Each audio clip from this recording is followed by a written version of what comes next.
Welcome to our first Fix It Friday. And on Fix It Friday, what we do is we take at least one of our expenses and we try to find either a cheaper alternative, a free alternative, or we just completely cut off that expense because it's not something that we really need. So when we're thinking about our budget, the way I like to think about my budget is I have three categories. I have my needs, my nice to haves, and my wants. And so this kind of falls in the want section. One of the items that I've been spending a lot of money on lately in the past, I'd say about 2 years, is I've been buying a lot of books. So I like to read, and this always hasn't been the case. Prior to about maybe 5 years ago, the only book that I voluntarily read was Goosebumps. And so that was maybe about 20 years ago in middle school. So as you can imagine, there's a big gap in things that I've been reading that weren't either required while I was in college or in high school or middle school. Now I'm very into, business related books, things dealing with finances or something that can help me with either reducing my expenses or increasing my income. What I've done a lot lately is I'll go look at different book lists. So, like how Oprah has her, favorite book list. There are different billionaires, maybe like Warren Buffett or Jeff Bezos or Elon Musk or whoever it is. You'll take a look at the things that they read to see maybe whatever they're reading, maybe that's something that helped them become successful or maybe sparked some idea or gave them advice based on what they read. And what I would do is, anytime I would see a book that either interested me because of the reasons I just stated previously, or whatever the reason may be, maybe a friend recommended the book, and I would add those books to my Amazon list. And I'd say right about now, I probably have about 150 books on my list that I haven't purchased yet. And then I probably have another 30 or 40 books actually on my bookshelf that I actually haven't even opened yet. There's maybe about 10 more that I've opened, but I haven't finished reading. What I realized is that these books that I've purchased, that the purpose of buying them was to provide some sort of value by what I learned from these books. And because I haven't read many of them, it's essentially dead money. It's money that's sitting on a shelf that I can't immediately turn into another asset. And so until I actually read these books and then apply something that I learned in the book, it's pretty much dead money at this point. Recently, I was speaking with a friend and I was actually telling him about this. I have these books that I'm interested in reading. There's a good portion of them that I've already purchased, either when they went on sale or there was a deal on Amazon, when there was 20 or maybe 40% off, Black Friday sale or whatever the case was at the time. And, I would go ahead and buy the books because it was at a discount at that time. And they just started accumulating because I couldn't read the books as fast as I was buying them. And that's a problem.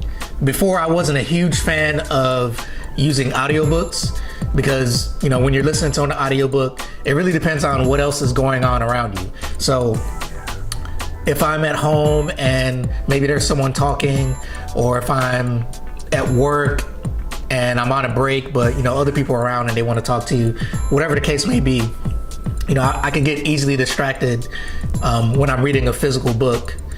And so the environment had to be perfect for me to be able to read and complete some of the books that I was reading. Another issue for me is that when I read, I actually get sleepy. So it's not very productive if you start reading and then 15-20 minutes later into the book, you actually start falling asleep. Not helpful at all. So as you guys can see, trying to, one, get the perfect environment for me to be able to read, not fall asleep while I'm reading, and actually get a good amount of reading completed in a day, it's actually a pretty tough task. You have to plan out when you're going to read, and you have to just make that happen if you don't want those books to become dead money, which is what maybe 60% of the books on my shelf are at the moment. Now there are some books that I can actually listen to via audiobook versus actually reading the physical book. And one of the reasons I really like reading the physical book is it takes my attention off of everything that's going around me.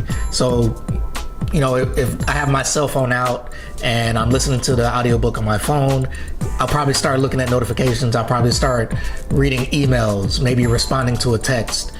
doing something on my phone. And there are so many apps out there that are downloaded on my phone.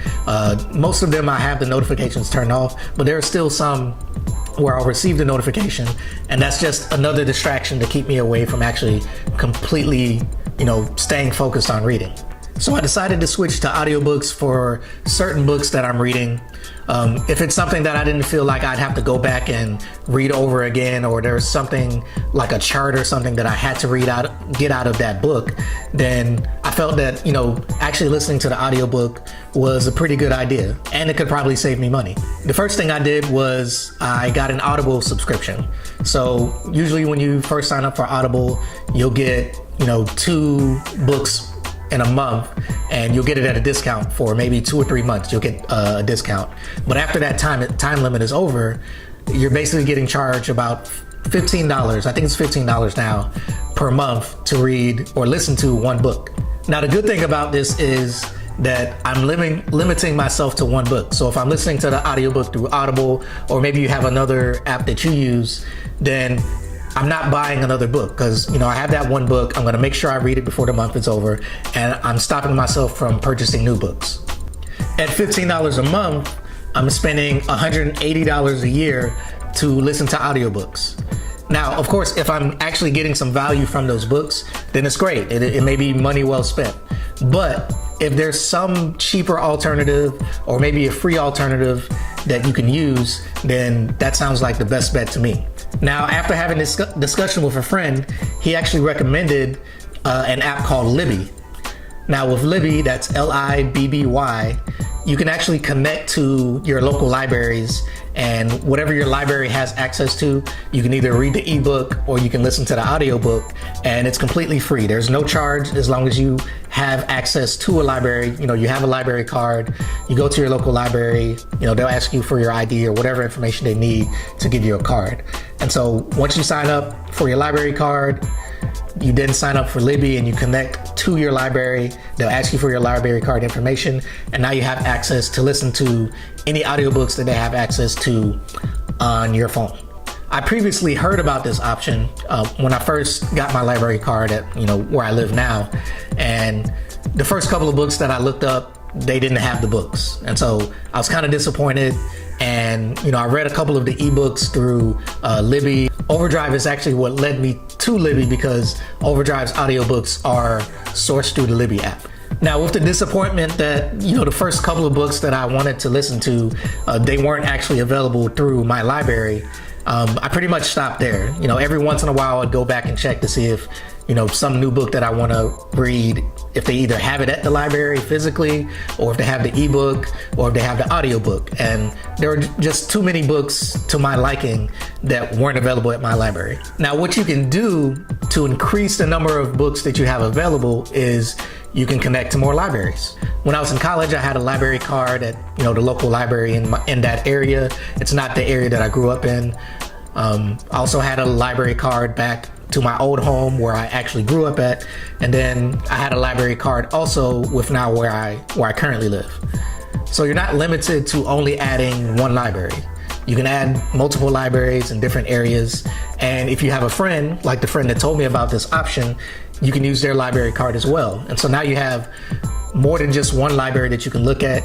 Maybe you can even get 4 or 5 different libraries if you have friends in other areas, or if you have friends that move from another area and they have a library card from their hometown. And once you accumulate multiple libraries, then it opens up a lot more free books. So maybe your book doesn't have, your library may not have the book that you're looking for, but maybe your friend's library does. Or, maybe your spouse, maybe in the area that they grew up and they had a library card, maybe that library has the book. Or maybe, you guys get the point. So you get as many library cards that you can, you add them to the Libby app. This can essentially replace any audiobook app that you use, any books that you're buying off of Amazon or Barnes & Nobles or wherever you buy your books. And if you're okay with listening to audiobooks versus reading physical books, and I suggest you at least try it once. There are some books where you're going to want that physical touch, but I found that I'm able to read because I'm not physically reading and I'm not falling asleep because maybe I'm doing something else while I'm listening to the audiobook. Maybe I'm washing dishes, or maybe I'm, cleaning around the house, or maybe while on my drive to work, depending on how far you commute, it takes me about 20 to 30 minutes to drive to work every day. That's 20 to 30 minutes of reading that I get to do on my way to work and on my way back home. So I essentially get about an hour of reading every day if I choose to actually listen to that audiobook on my drive. Now, in the past month and a half, I've been able to read, or listen to rather, 5 audiobooks. And that's because, I have an hour every day when I'm driving to work.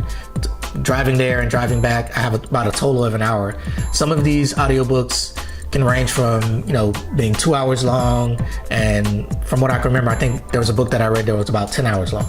So even a 10-hour book, which may be 500 or more pages, you can read that in a week just by listening to it on your way to work and on your way back, because you have that full hour where you may be sitting in traffic and you're not falling asleep. Hopefully you're not falling asleep at the wheel. And since you're getting that full hour and you don't have any more distractions other than, whatever's going on the road, I'm able to read or listen to a lot more books than I normally would in a year. Now, I can tell you that reading just one book a month was kind of a struggle for me because, again, I fall asleep when I read. Obviously, I can't read a physical book while I'm driving. When I'm at work, the only time I can really read is when I go on lunch. And then once I get home, now I have a newborn. I got to give my child attention. I have to give, my wife some attention. I have to eat again once I get home. Maybe there's some chores I have to do. Now, another issue besides the actual, the purchasing of the books and the actual reading is that now I have this $15 a month charge that's going on every month until you decide to cancel. Whoever you have the subscription with, they're not going to cancel it for you. So that's pretty much guaranteed money that you're sending out every month. Unlike if you were actually purchasing a book, if you're going online and, okay, there's a book I want, I'm going to decide to purchase now.